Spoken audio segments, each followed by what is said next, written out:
sanga kusumli le pakhat upi rongoya le fapa rongchu hei tuna hianin alo thleng meka zandar som le minute somli panga vel tuna hianin ani meka ni hi social media lama te pokan lo hriat tong khan ra siweng apiang le selian chu ani na chungin ra siweng hi hun engam mati atang to khan chu sanin chek lama te nu pi nei na khusa a chuanin chumin huwa mulung huwa api ne na apanu ne na te khusa vela in chu tiang chuan ra siweng hi chu arola kalzo zo reng tho a chu tiang chuan u te in hi ain hana derani a hei hun ngamalai tang khanin om na chin hriat lo pania tiang chuanin china ngolung thu khutlang te na sa takin thei top chuin anan sunga mizo dana kana ning zon ni sari ni a then ni takin arwang hi mo anita ati chuni jan lama te mo lung thu tai war pui ani nuin wein lama zetem sia postmortem ania postmortem nu ati hianin arwang hi rasiveng namrong pan pui ani ni poina lo be damlai lo be si le lo soi thinangin apa emo anu emo than bula da lo soi thinangte chu hriat sakrengin tuna hian a uin a ruang ala a te chon hei ruang mok tu te engemaw zat asiveng nu le pa te thulai te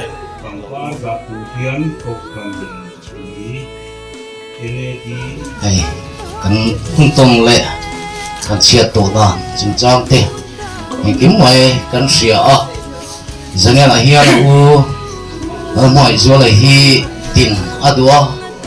aloma lom thu hi soi adwa amai ro chutun din huna chuang soi thei kan ni dor si lova hun rem chang dang te polo jok tura ngai ta ila chuwa chuanin keiman hun chu ka bang ve to mayang zanin chu loading le mai te ti in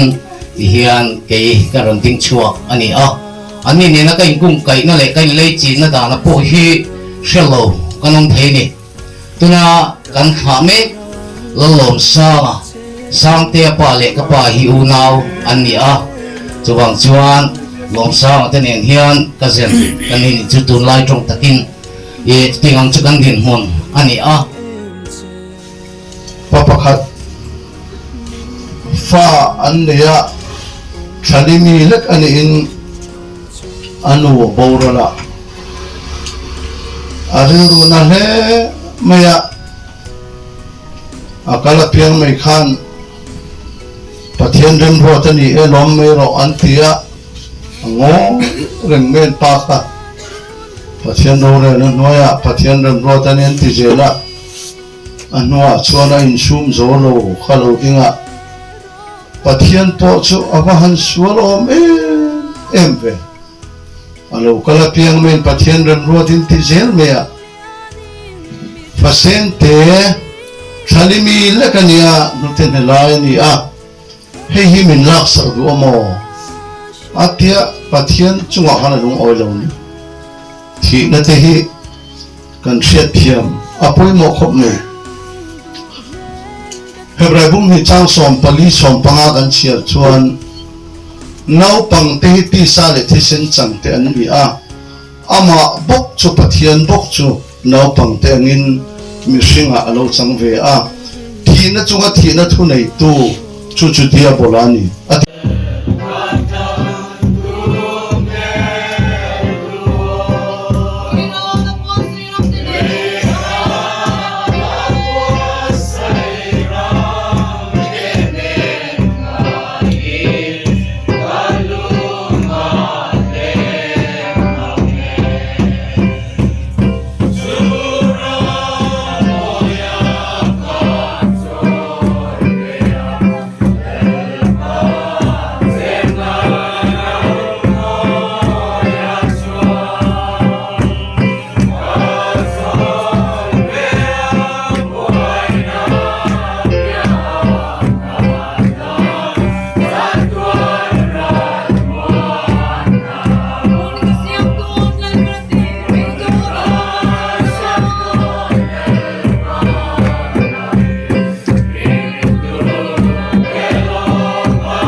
cần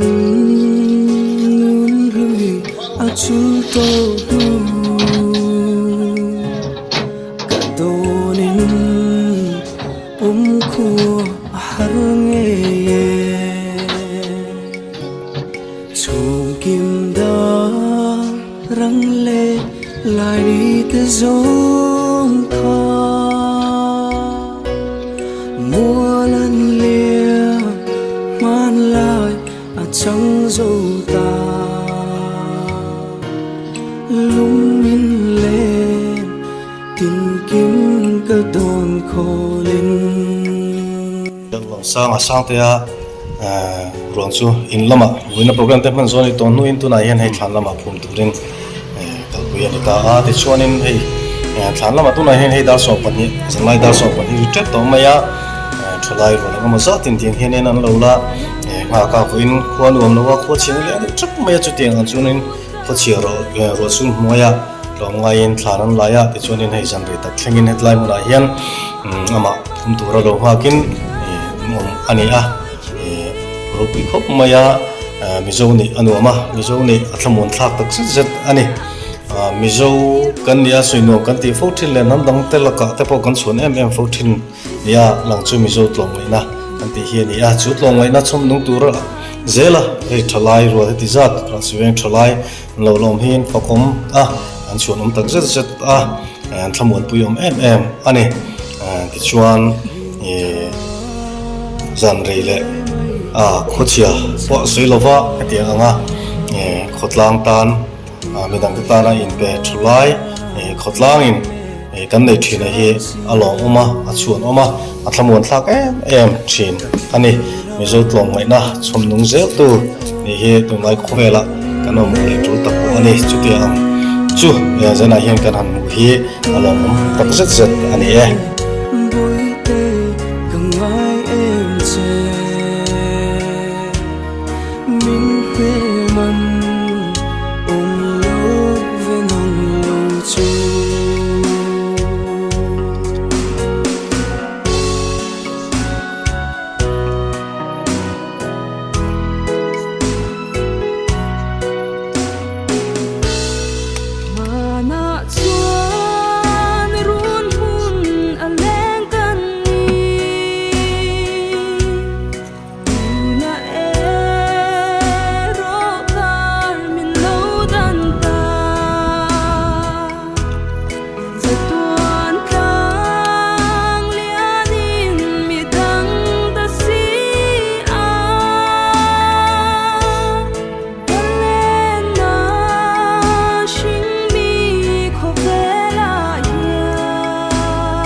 Puye ngate, puye mke ngate, cha mate.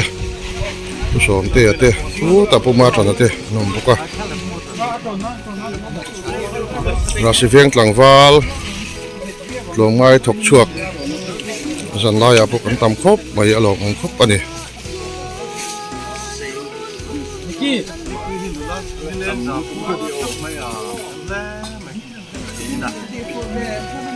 ngayon hin rasik pui uma ani hi voin suna tangin ti hian thalai na min u pa zan in thlengin vui zan lai thlengin a than lama a khosa ni